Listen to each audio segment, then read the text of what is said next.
Mbote bandeko.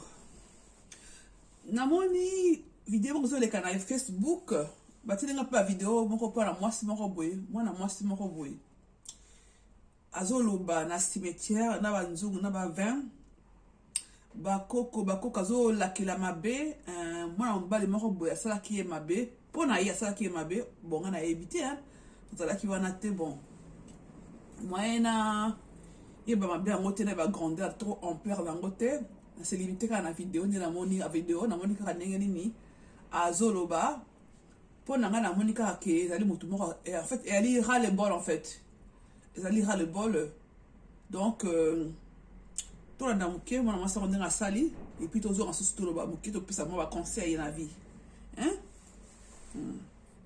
Zundome iga mbina bezwete indome atalambi kwezu ga mbina ngonzo kota nimbi ili I aduba naza koko na bino na ekota bino maboko pamba te likasu yango na eli bino bisika nyonso bovandi nga moko na lie na pesi bino bolia na li bino dossier boko sepela nango masanga yango yo nga moko na meli bakoko na nga botelema botamba tumboli mutu batumbola katenga na yebi via botamba te bakoko na ye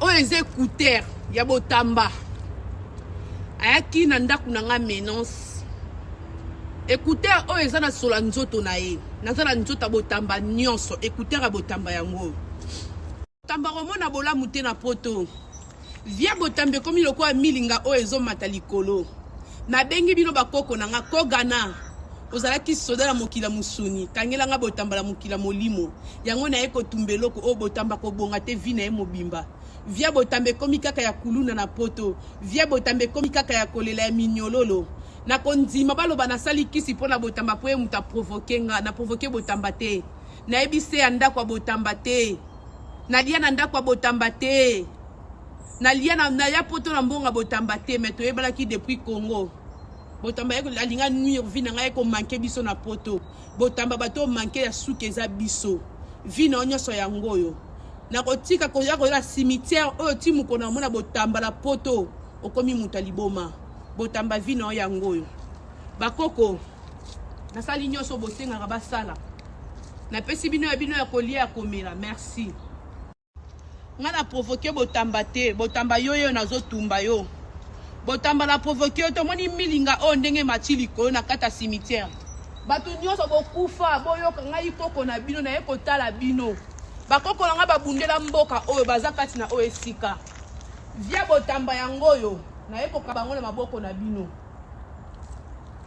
via botamba yango botamba ovanda la mwasi moko te botamba ovandela babisimbi ya mai bisimbi ya toto bisimbi ya mupepe botelema nazo benga bino na bisika oke kofunda botamba te botema bino so bozoka nga bakoko nyoso bozoka ngai na ekotikela bino botamba sola nzoto na eli susu yango mukolo na kotumba ngo mukolo na kosisa kosaka bakoko botelema botamba yeyo bakoko botelema bozwa botamba vina ekomi mitelenga na poto botamba mona bolamo baninga bamona kate na poto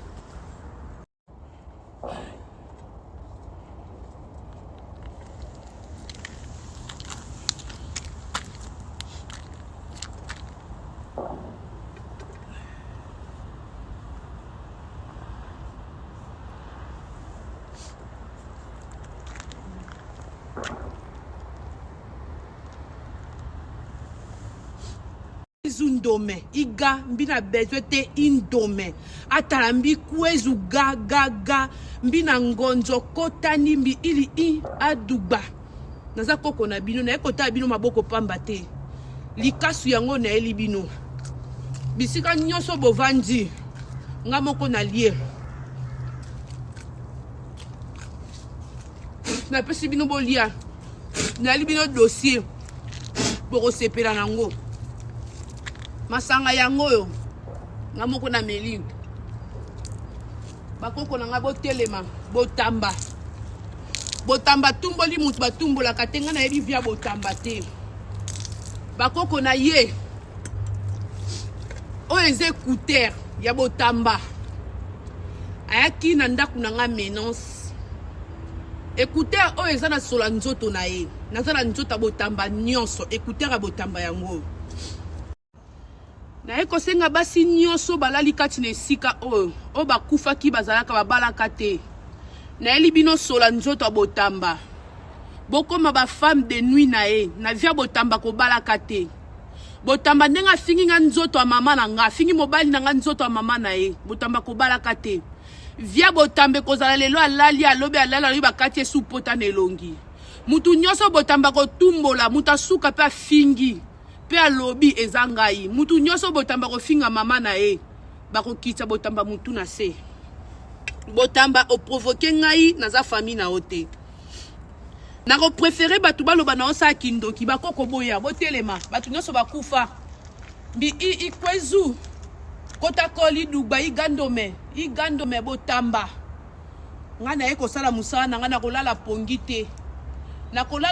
te nakozwa kimia te mokolo komona botamba akomi clochard na mbo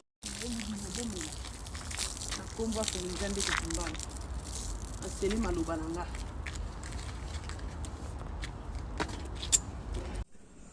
bon bomoni ndenge mama asiliki en tout cas alakeli mabe mutu oyo asalaki ye mabe oyo asali ye mabe ngai nakopesa ye torte en tout cas napesi torte azali libre amanifeste kanda na ye voilà amanifeste kanda na ye ekozala mabe soki akende kosima ye na nzoto babunda violence wana namonango mabe mais soki alika koloba na monoko aza libre aloba parce que soki ezali ras le bol soki ezali souffrance oyo amoni oyo basali ye alors pourquoi pas se manifester asilika amanifester colère na ye c'est tout à fait normal boyebi namoni mosusu basala badébat na TikTok na sujet ya mama oyo azolakela moto babe na cimetière balobi ke non ya lisumu ya malamu te ifale katika moko alobi ke atika pourquoi wana ezali spiritualité na ye ndenge azokroire ata na bible mpe mabongo ezali oyo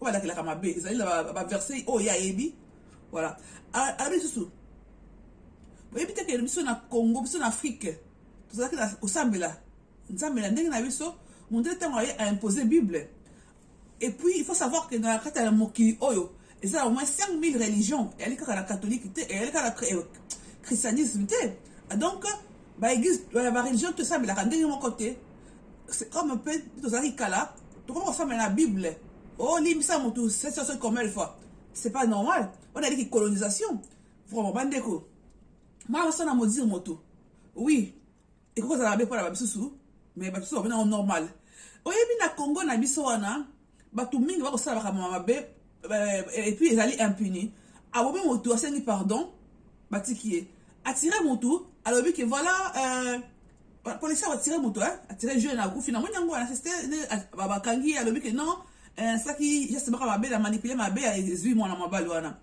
namoni acte wana ezorépété à plusieurs reprises bato bazotire bato bakosala baerreur fausse manœuvre c'est faux c'est fait exprès mo bayebi ke Congo elimboka oyo asambelaka mingi bakolo bayaka mingi kokota na mboka na biso bakotaka mingi na ndenge ya bonzambe mpo bayebaki na bonzambe nde bakozwa bato na nkombo ya bible na lokuta wana ezaki lokuta na bango mpo bamanipule peuple congolais mpo azala esclave na mboka na ye ti à l'infini boye bango ke na liaka bacolonisation wana bazwaki au moins 50% ya congolais akendaka na bango bakataka biso na Congo makasi boba biso mingi totelaka 20%. Mais pour la grâce de Dieu, tout se multiplie encore, tout comme sous ce belé. Donc, nous allons na Congo, Congolais, nous allons dans le Canada, tout ça, abomi Congolais à Kenaye, pour abomi au Kangi à Seki, pardon, va libérer la Bangoye. C'est pas pour rien que Batabomara le Congo. C'est parce que la que ça abomi Congolais au bon matin, à ta abomi, à la prison. Lobby a beaucoup de prison à Kimi, à lobby. Alors, c'est toujours pardon, mais non. Congo ici comment ndenge moko na niveau moko ya vie na niveau moko ya etambolaka vraiment et elle est vraiment inacceptable inadmissible na obenga na français motako ça mabe et oui elle est libre à otambola tranquille elle n'est même pas inquiétée et c'est normal quoi de boliki tout excusez tout osala ye mabe avana nye ala banzambe alimbisa yo non akoagir ndenge alingi. Alors soko lingi ba agir na yo na ndenge balingi te tika vi ya moninga vana na ndenge na yo mutu vana na ndenge na ye. Toki tozalaka na mokili oyo oyeka kotala mutu boye olobi mutu ndenge olingi apo okei apo yebi oye o ndeko nanga alimbisanga tia na se. Non. C'est trop ce comportement, ce genre de comportement. Il est temps que mutu toi azwa vie au sérieux, à la respect, à la limite. Parce que la Congo, même à l'étranger, parce que tu t'es trop laissé aller. Hein? Bakobi ki sambela kaka au moins ako ina ndeko na ye moko apesi chinois marché ako ina ndeko na ye apesi mususu marché mais ndeko na ye moko akopesa ye te parce que nini akobanga ya nginda pembeni na ye soki akei kuna akwei na mombongo na ye esimbi te bafere esimbi te ekwei aye un jour kuti obongi na ndenge na yo aye ndeko nanga apesa ngai nasalaki yo mabe melimisa ngai nayebaki te bakosaki ngai kaka boye ipo limbisi opesi ye. Alors dans le Congo RDC tout est permis. Vous savez que ma belle, oui, mais non, il faut, ça doit cesser. Ce que passe là, tu peux maudire, oui, elle m'a bêté, et ça m'a bêté. Alors, c'est les rats de bol. On ne peut pas accomplir la soupe, tant qu'il y a au fingi, alors on va limiter ça pourquoi? On va limiter ça pourquoi? Alors, déjà, limiter ça, tu as ça, n'est pas lingi. Oh, la Monique qui a bien pour aller, et elle est légitime défense. Oui, elle est légitime défense. Tout ça, c'est impolitesse. Ça, se défendre. Oui, pourquoi pas? Donc, ça m'a tranquille, tranquille, maintenant, alors, ce qu'on lingi bongote, ça peut moninga abete. Zala la limite. Zala la position, la bang la moninga. Tout ça, moninga. Hein? Au Congo, tout est permis. Moutouma, aller où tu m'as dit, boye. Et que bon, on a boka naïe. Et puis, quand la police est là, a tiki et l'obiki. Oh, c'est pardon. Quoi? C'est pardon? Et c'est tout? Et c'est tout, c'est normal? Mais non. Moi, si on a raison à me dire, il n'a pas si raison. À soutenir, franchement. C'est trop. C'est quoi la Bible? Bible des années. Bible est libre comme une telle Bakomaki. Bakomaki? Comment on va aller bien? Parce qu'on y va en Afrique pour la nini. Parce que la Bible, il va en Afrique. Parce que la Bible, parce que bomana baba na bango parce que bomana Congo o iba minerai e ka batwana mais Congo la mona ka wana te o te bongo te a kondima te ka pa nini a banga nzambe be a pe muté mabe quand même mais non c'est pas bien moi ça a raison c'est gars on a raison c'est sa spiritualité il a nzambe nae na bokoko nae a raison point barre merci au revoir.